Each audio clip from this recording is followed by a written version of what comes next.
आप सबने सुना ही होगा सोना मांग चुप के व्यूज़ हर टाइम हम लोगों के पास इंस्टा पे, टीवी पे, हर जगह आते रहते हैं। एंड मुझे एक बात समझ में नहीं आती है कि इंसान सब कुछ, मतलब भगवान के लिए तुम व्रत रख सकते हो, भगवान के लिए तुम भूखा रह सकते हो, इंसान के लिए क्यों नहीं कर सकते? लाइक वो इंसान 18 दिन हो गए उसको भूखा रहे हुए, लेकिन वो उसने खाया नहीं है, पानी से काम चला रहा है, उसने कुछ खाया नहीं है। किसके लिए कर रहा है वो? हम सबके लिए कर रहा है ना, हमारा फ्यूचर सिक्योर रहे, हमारा फ्यूचर अच्छा रहे, हम लोगों के लिए, हमारे एजुकेशन के लिए कर रहा है ना, के लिए कर रहा है, हमारे लिए कर रहा है। आजकल की दुनिया में कोई किसी के लिए एक क्या कोई किसी के लिए कुछ सोचता ही नहीं है। लोग 10 रुपए तो आजकल छोड़ते नहीं है, 10 रुपए के लिए मारामारी हो जाती है। वो इंसान 18 दिन से हम लोगों के लिए लड़ रहा है, हमारे लिए लड़ रहा है, हमारे के लिए लड़ रहा है। तो मुझे ऐसा नहीं समझ में आता है कि लोगों को इतना बुरा क्यों लग रहा है। इश्यूज तो हमारे सब वही हैं जो होते हैं।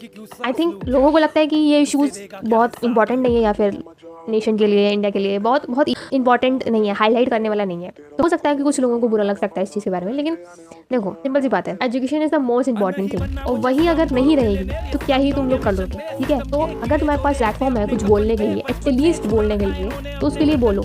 मैं ये सब कंटेंट के लिए नहीं कर रही हूँ, मुझे कोई कंटेंट से मतलब नहीं है। मैं ये सब बोल रही हूँ कि अगर मुझे बोलने का हक है इंडिया में रहने के लिए, अगर मुझे कोई चीज़ बुरी लग रही है तो मुझे बोलना चाहिए उसके लिए, तो मैं वही कर रही हूँ। हो सकता है बहुत सारे लोगों को लगे कि हाँ ये तो कंटेंट के लिए बना रही होगी, ये तो कंटेंट मिल जाएगा, इसको फॉलोवर मिल जाएगा। मुझे नहीं चाहिए, ठीक है, नहीं चाहिए मुझे ऐसे फॉलोवर जो ऐसे मुझे ऐसे आके फॉलो करते, नहीं चाहिए भाई, नहीं चाहिए। मुझे वही लोग चाहिए जो सच का साथ देते हैं, दैट्स इट। मैं बहुत सारे सेलिब्रिटीज़ को अपना इंस्पिरेशन मानती थी कि ये मैं इसकी तरह बनना चाहती हूँ, इसकी तरह बनना चाहती हूँ, लेकिन मुझे नहीं लगता कि मैं इन सब की तरह बनना चाहती हूँ अब, क्योंकि वो लोग ऐसे आंखों में पर्दा डाल के बैठे हुए हैं जैसे उनको कोई फ़र्क ही नहीं पड़ता। उनको कोई लगता ही नहीं है कि कुछ हो रहा है इंडिया में, किस चीज़ के लिए लड़ाई हो रही है, उनको कोई फ़र्क नहीं पड़ रहा है। लिटरली उनको आंखों में पट्टी बंदी हुई है एकदम।